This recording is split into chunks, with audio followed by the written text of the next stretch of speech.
भाई प्लीज छुड़वा दो, प्लीज छुड़वा दो। व्हाट्सएप पे डाले। अरे डायरी मत कर। अरे बात लास्ट बार छोड़ दो। मम्मी कसम कोई नहीं राखूंगा मैं। नमस्कार, स्पेशल रिपोर्ट में आपका स्वागत है। मैं हूं नवजोत और आपने अभी जो तस्वीरें देखी हैं वो यूपी के हाथरस की हैं। NH 93 के बिल्कुल करीब की इस वारदात ने एक बार फिर से साफ किया है कि मुट्ठी भर दबंग किस तरह से कानून को बंधक बना लेते हैं, किस तरह से गुंडों के निशाने पर है आम लोग। हाथरस में एक लड़की और उसके साथी के साथ 6 दबंगों ने मारपीट की, अश्लील हरकत की। वारदात का वीडियो सामने आने के बाद कानून व्यवस्था कटघरे में है। सवाल उठ रहा है कि सूबे में क्यों बेखौफ हो रहे हैं दबंगों के गुंडाराज।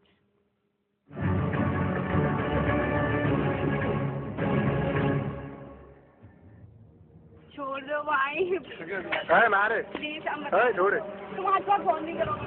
आगे बात तो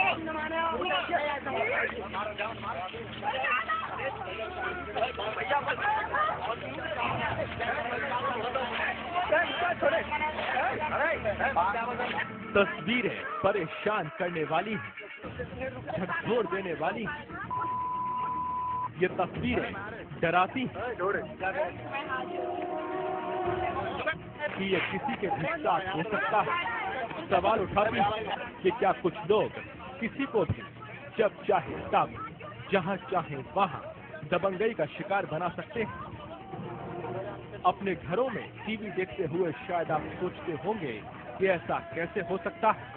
हम जहां रहते हैं वहां कानून है, पुलिस है, नेता है, लेकिन ये तस्वीरें सवाल उठाती हैं कि क्या कानून का राज सिर्फ एक छलावा है।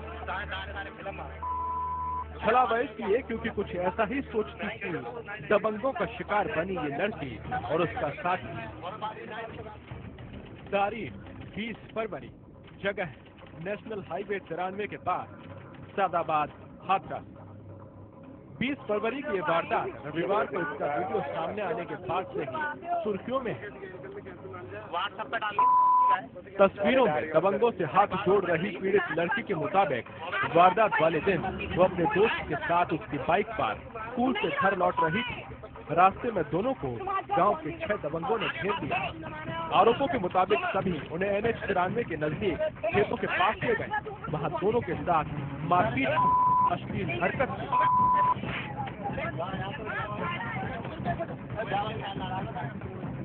लड़की हाथ जोड़ती रही, रहम की भीख मांगती रही, छोड़ देने की फरियाद करती रही, लेकिन दबंगों का हौसला बढ़ता गया।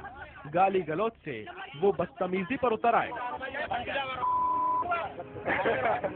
इतने से जी नहीं भरा तो लड़की और लड़के दोनों से मारपीट करने लगे।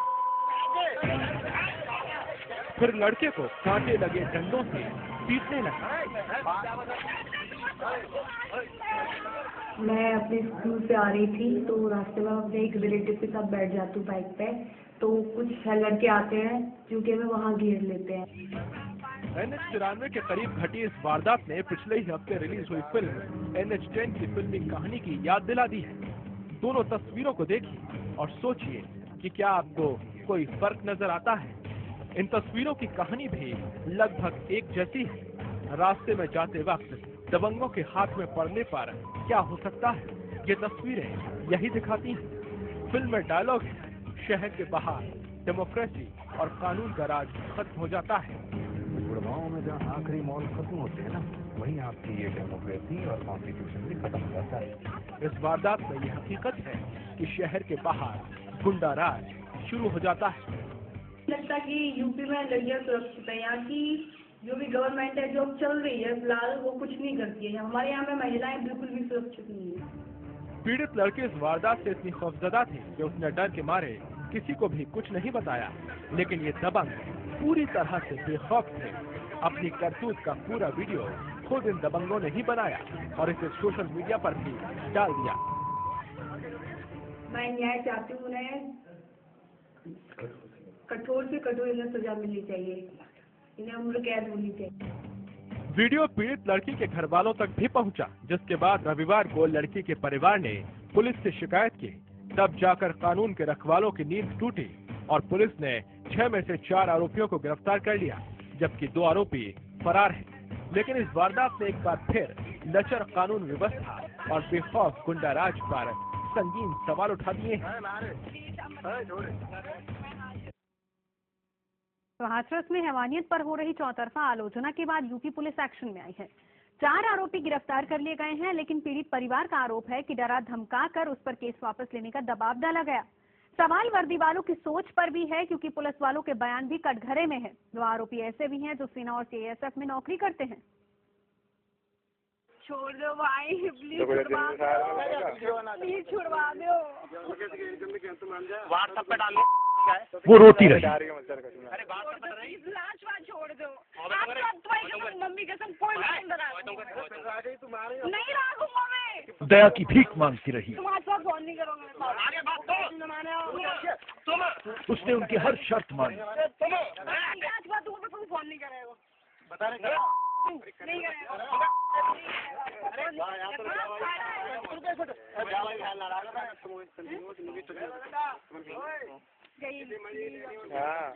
लेकिन वो बेरहम हंसते रहे।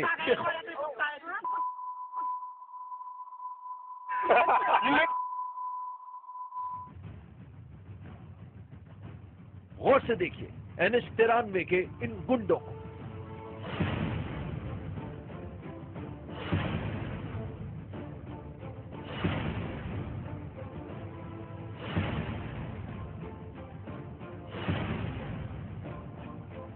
अब देखिए इनकी दूसरी तस्वीर। गिरफ्तारी के बाद ये गुंडे दबंगई भूलकर शरीफ और मासूम बन गए। इन शांत चेहरों को देखकर यकीन करना मुश्किल है कि इन्होंने पीड़िता और उसके साथी को घेरकर बेरहमी की सभी हदें पार कर दी। सवाल उस पुलिस पर भी है जो वीडियो के सोशल मीडिया पर आने के बावजूद अपने इलाके में हुई वारदात से करीब 23 दिन तक अनजान रही। शिकायत दर्ज होने के बाद अपनी कामयाबी का ढिंढोरा पीट रही है। आरोपियों की बजाय पीड़ित लड़की को ही मनचली बता रही है। 6 लड़कों ने एक मंशा की लड़की की क्लिपिंग बनाई थी, वो उससे दुर्व्यवहार किया गया। सुना आपने, सीओ साहब पीड़िता को ही मनचली साबित करने पर तुले हैं। क्या स्कूल से किसी साथी के साथ घर लौटना मनचलापन है? वर्दी वालों की यही सोच है कि पीड़िता को पुलिस तक जाने से रोकती है। पीड़ित लड़की के मुताबिक आरोपियों ने उसे बताया कि वो कई दिनों से उस पर नजर रख रहे थे। आमतौर पर वो पिता के साथ घर लौटती थी, लेकिन वारदात वाले दिन वो अपने साथी के साथ घर लौट रही थी।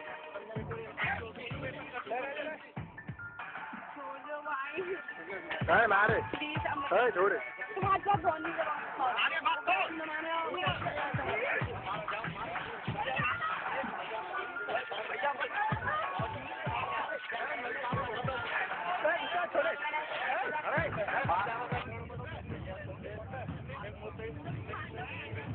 लड़की को सबक सिखाने के लिए, उसे उसकी हद बताने के लिए ये दबंग समाज के ठेकेदार बन बैठे। अजीब बात है कि एक वर्दी वाला लड़की को मनचली कह रहा है, तो बेरहमी दिखाने वाले 6 आरोपियों में से 2 सुरक्षा बलों से जुड़े हैं।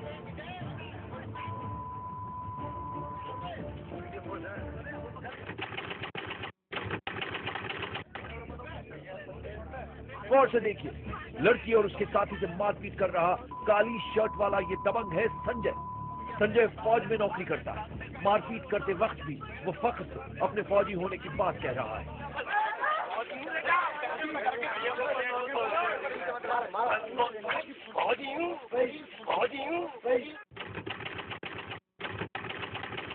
ये है आरोपी नंबर 2। हरी शर्ट में ये शख्स है धारा सिंह सैनिक बल CISF में नौकरी करता है। लाल शर्ट में इस तीसरे आरोपी का नाम टीनू है। ये गांव का आवारा किस्म का दबंग है। सफेद शर्ट में चौथा आरोपी रवि है और ये है 5वां आरोपी। 6ठा आरोपी वीडियो में नहीं है क्योंकि वो ही वीडियो बना रहा है। सवाल ये है कि क्या फौज और CISF अपने यहाँ काम करने वाले गुंडों और मनचलों के खिलाफ कार्रवाई करेगी? सवाल इसलिए भी है क्योंकि लड़की के पिता ने आरोप लगाया है कि शिकायत दर्ज करने के बाद उन्हें डराया धमकाया गया। हमारी बात कुछ नहीं हुई, उन्होंने तो हमारी मजाक भी उड़ाई है, धमकी भी दिया कि हम तो 2000 रुपये में रिपोर्ट फड़वा देते, हम तो 50,000 रुपये में जमानत करा लेते। लेकिन अब ये मामला तूल पकड़ चुका है। आरोपियों को सख्त सजा देने की मांग चारों तरफ से उठ रही है। हाथरस में दंगाई का शर्मनाक वीडियो सामने आने के बाद सियासत अब शुरू हो गई। विपक्ष उत्तर प्रदेश की कानून व्यवस्था पर सवाल खड़ा कर रहा है, जबकि सत्ताधारी समाजवादी पार्टी का कहना है कि इस मामले में कानून अपना काम करेगा। राज्य महिला आयोग ने भी इस मामले में सख्त कार्रवाई की मांग की है।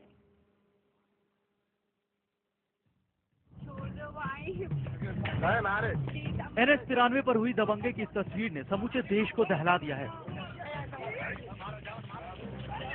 किसी के लिए भी ये समझना मुश्किल है कि कुछ दबंग बेवजह बिना उकसावे के किसी के साथ भी ऐसी हरकत कैसे कर सकते हैं। इस वारदात ने विपक्षी दलों को यूपी की अखिलेश सरकार पर हमले का मौका भी दे दिया है, जो यूपी में कानून व्यवस्था ध्वस्त होने का आरोप लगा रही हैं।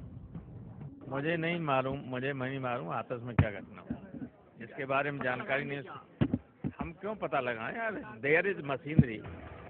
सरकारी मशीनरी का हवाला देकर सत्ताधारी दल के नेता सवालों से पीछा छुड़ा रहे हैं, लेकिन यूपी में सरकारी मशीनरी का क्या हाल है इस घटना से ही साफ है। आरोपियों ने न सिर्फ बेवजह अपने साथी के साथ जा रही लड़की से बदसलूकी की,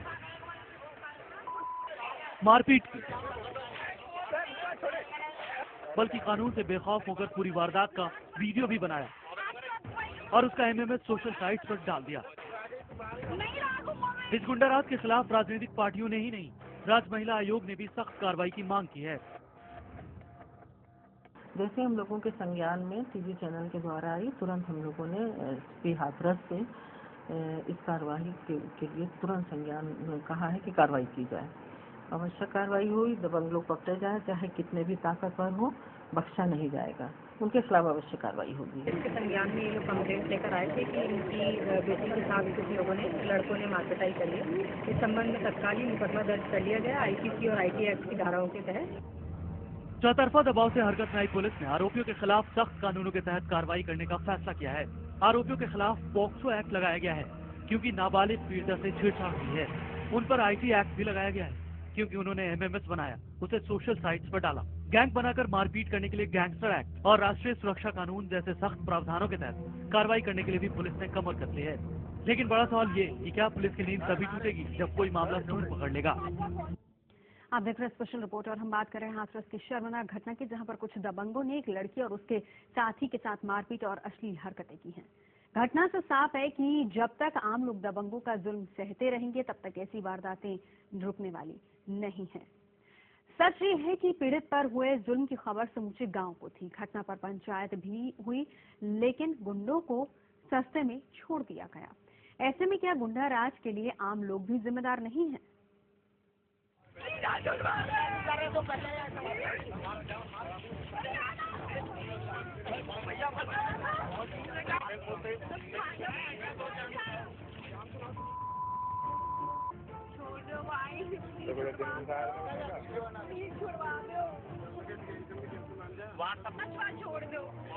सुना आपने, गांव वाले जानते थे पीड़ित लड़की और उसके साथी से दबंगई करने वालों की फितरत। गांव वालों का कहना है कि असरदार परिवारों से ताल्लुक रखने वाले इन दबंगों ने गांव की लड़कियों की जिंदगी हराम कर रखी थी। उन्होंने अकेली या किसी साथी के साथ मिलने वाली लड़कियों को सबक सिखाने का ठेका ले रखा था। वो पहले भी मासूम लड़कियों के साथ ऐसी हरकत कर चुके हैं, लेकिन पूरा गांव आरोपियों की दबंगई चुपचाप सहता रहा। लोग खामोशी की चादर ओढ़कर सोते रहे। लोगों की इस चुप्पी का नतीजा इस खौफनाक वीडियो के रूप में दुनिया के सामने आया। हाथरस के सादाबाद का छोटा सा नगला मनसिया गांव बदनाम हो गया, मगर इस अंजाम से पहले भी गांव में कुछ ऐसा हुआ था जो गांव वालों के रवैये पर सवाल उठाता है। पीड़िता के परिवार ने सबसे पहले ये मामला पंचायत में उठाया था, लेकिन वहां से उन्हें राहत नहीं मिली। इसके बाद ही पीड़ित परिवार पुलिस तक पहुंचा। पुलिस की नींद टूटी। पुलिस जो भी कहे, गांव वाले जो भी कहे, लेकिन इस वारदात से साफ है कि दबंगों के गुंडाराज को बढ़ावा देने में कुछ न कुछ गलती सबने की है। दरअसल होता यही है। NH 93 की सच्ची वारदात से लेकर NH 10 की फिल्मी वारदात तक समाज का ये चेहरा बार बार सामने आता है। मुट्ठी भर दबंग और गुंडे समाज को ताकत के दम पर धमकाते रहते हैं और शरीफ होने की दलील देकर आम लोग आंखें मूंदे रहते हैं। नींद तब टूटती है जब किसी मासूम के साथ कोई बड़ी वारदात हो जाती है।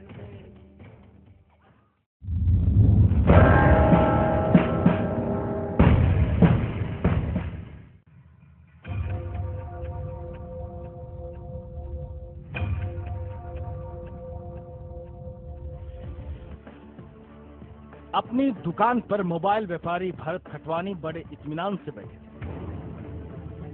दुकान पर मोबाइल फोन ग्राहकों की भीड़ लगी, लेकिन तभी दुकान में लगे सीसीटीवी कैमरे में कुछ हलचल दिखने लगी।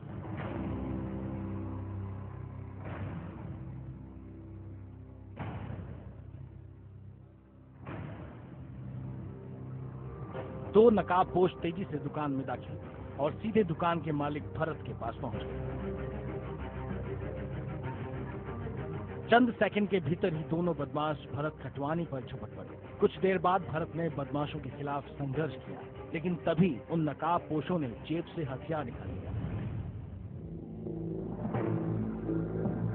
एक नकाबपोश ने भरत को काबू में किया और तभी दूसरे बदमाश ने जेब से चाकू निकालकर हमला शुरू कर दिया।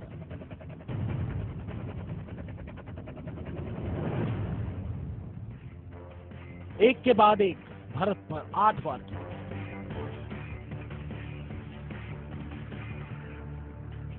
ये सिलसिला तब तक जारी रहा जब तक भरत लहूलुहान होकर जमीन पर गिर नहीं गए। भरत मदद की गुहार लगाते रहे, लेकिन दुकान में मौजूद कोई शख्स उन्हें बचाने नहीं आया, बल्कि हमले के बाद ज्यादातर ग्राहक दुकान से भाग खड़े हुए। इस जानलेवा हमले के बाद भरत की सांसें चल रही, लेकिन ज्यादा खून बहने की वजह से कुछ वक्त बाद अस्पताल में ही उसकी मौत हो गई। घटना 7 मार्च की है, लेकिन इस वारदात की सीसीटीवी फुटेज पहली बार सामने आई। पुलिस के मुताबिक हमलावर 2 नहीं बल्कि 2 नकाबपोशों ने भरत पर हमला किया, जबकि तीसरा शख्स दुकान के बाहर पहरा दे रहा था। घटना के 2 हफ्ते बाद भी पुलिस की तफ्तीश जारी है, लेकिन कातिलों का अब तक कोई सुराग नहीं मिला।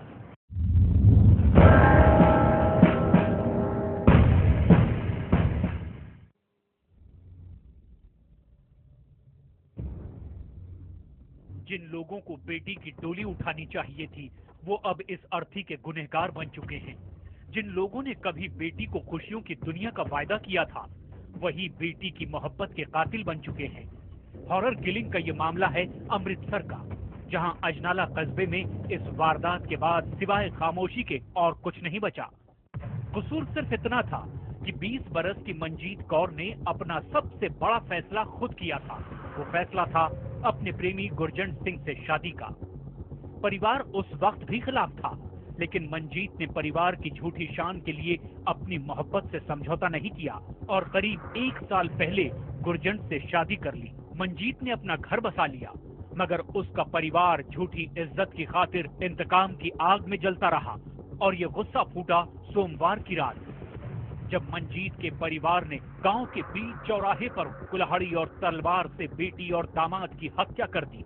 गुरजंट के परिवार का आरोप है कि हत्यारों ने सिर्फ तलवार नहीं चलाई, बल्कि दोनों पर गोलियों की बौछार भी की थी। गड्डी मारी अगों बलैरो गड्डी मारी और डिग पे मुड़ के वांड तो गोलियां मार के बड़ी देर मार के। जिन लोगों को बेटी और दामाद की हत्या से सुकून मिला है, वो अब पुलिस की गिरफ्त में हैं। गुरजंट के परिवार के बयान के बाद पुलिस ने मंजीत के 6 रिश्तेदारों के खिलाफ केस दर्ज कर लिया है। इस बंदी मुकदमा दर्ज रजिस्टर कर रहे ते अगों जी फर्दर कार्रवाई तफ्तीश कर रहे।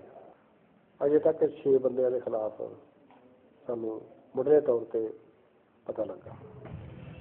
पंजाब में हॉरर किलिंग के मामले कोई नई बात नहीं है। सख्त कानून, सभ्य समाज की तमाम कोशिशों के बाद भी हमारे इर्द गिर्द आज भी कुछ दरिंदे मौजूद हैं जिन्हें बच्चों का गला घोंटना मंजूर है, हाथों में हथकड़ियां मंजूर है, जेल की जिंदगी मंजूर है, लेकिन झूठी शान से समझौता मंजूर नहीं।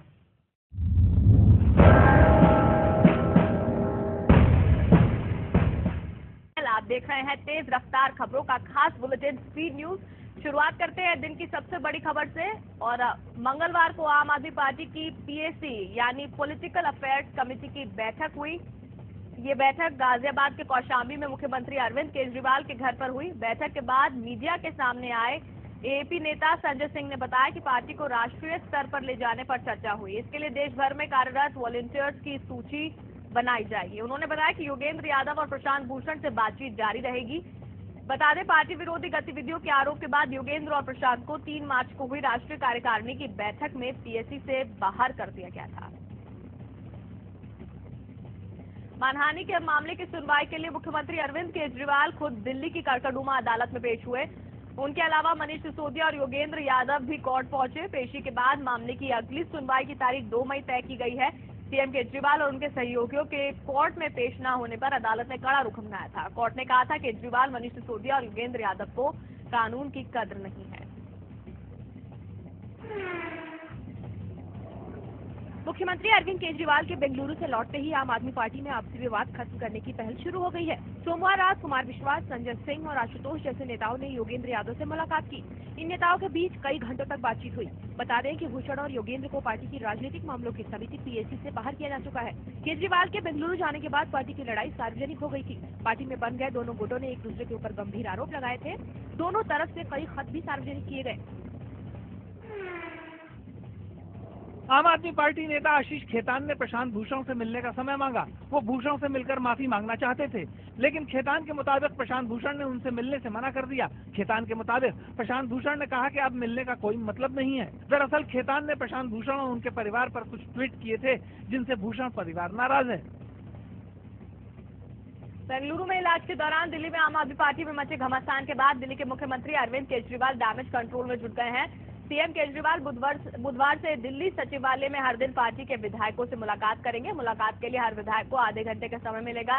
इस दौरान विधायक सीएम केजरीवाल को अपने अपने इलाके की समस्याओं की जानकारी देंगे, जनता की मांगों के बारे में बताएंगे और यही नहीं, विधायकों के कामकाज की समीक्षा भी होगी।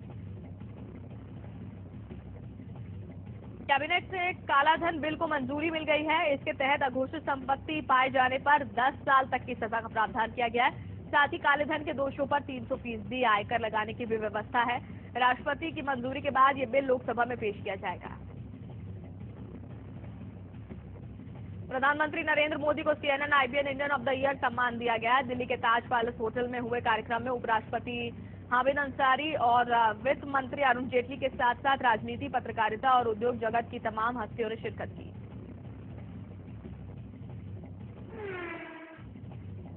सूत्रों के मुताबिक प्रधानमंत्री नरेंद्र मोदी की मौजूदगी में संसदीय कार्य मंत्री वेंकैया नायडू ने सभी सांसदों का बाकायदा नाम लिया। इस दौरान पीएम मोदी ने इन सांसदों को खड़ा होने को भी कहा। इनमें सांसद वरुण गांधी, पूनम महाजन, बाबुल सुप्रियो भी शामिल थे। हालांकि वोटिंग के दौरान नदारद रहे शत्रुघ्न सिन्हा बैठक में भी अनुपस्थित रहे। कुछ सांसदों ने अपनी अनुपस्थिति की वजह बताई, जिसके बाद सभी को हिदायत दी गई कि संसद में उपस्थिति का वो खास ध्यान रखें। पैदल मार्च में 14 विपक्षी दलों के नेता भी शामिल हुए। ये मार्च संसद भवन से शुरू होकर राष्ट्रपति भवन तक पहुंचा। इस पैदल मार्च में कांग्रेस नेता अहमद पटेल, अंबिका सोनी, जेडीयू नेता शरद यादव सहित कई नेता शामिल हुए।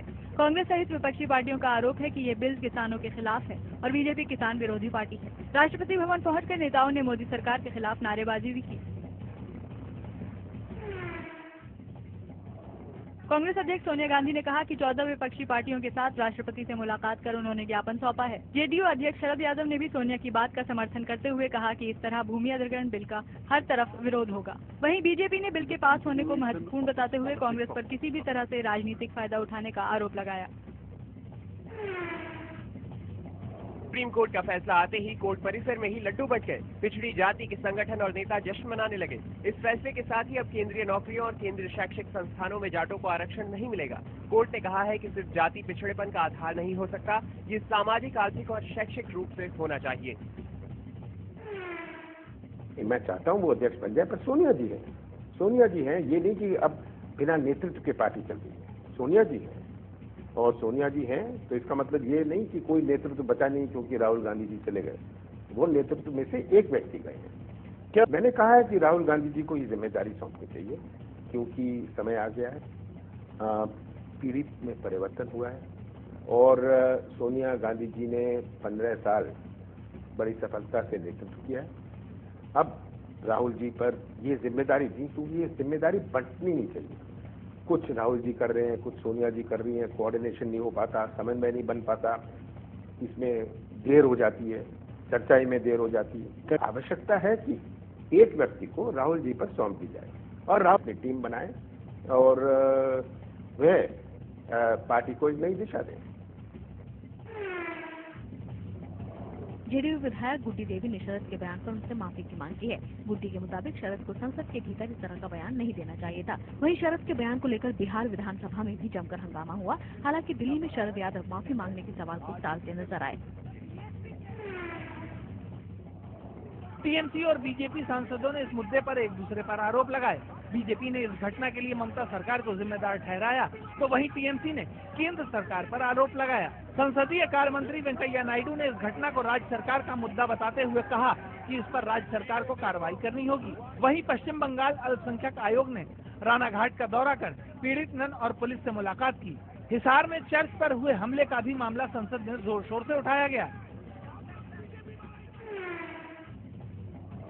बता दें कि पीएमओ ने इस घटना और इस मामले में अब तक की गई कार्रवाई की रिपोर्ट मांगी है। इससे पहले विपक्षी दलों ने हरियाणा के चर्च में हुए हमले के मुद्दे को लेकर सरकार को घेरा।